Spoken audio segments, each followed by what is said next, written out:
The FNBO Rewards Secured Visa Credit Card is built for people who want to establish or rebuild their credit while still earning rewards on everyday purchases.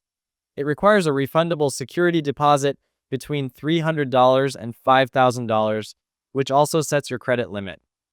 Every purchase earns unlimited 1 point per dollar spent, a rare perk for a secured card, and these rewards can be redeemed for travel, gift cards, merchandise, or statement credits. FNBO reports your payment history to all three major credit bureaus, an essential factor in improving your credit score over time. The card also comes with no annual fee, standard Visa protections like zero liability, and contactless payment technology, making it a low-maintenance option for those who use credit responsibly. However, there are things to watch out for.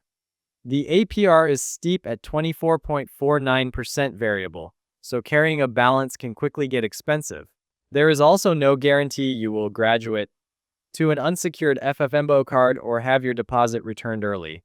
You are subject to periodic reviews, and approval depends on your account history. Since it is a secured card, the upfront deposit can be a hurdle for those with limited savings, and it ties up your money until you close the account or qualify for a refund. In short, the FNBO Rewards Secured Visa works best for someone committed to paying their balance in full each month and focused on building credit with minimal costs. The combination of no annual fee and a rewards program adds value, but the high interest rate and lack of a guaranteed upgrade path mean it is not ideal for anyone who tends to carry debt. Used wisely, it can be a strategic tool for strengthening credit, but mismanagement could lead to costly interest charges and keep your deposit locked away longer than expected.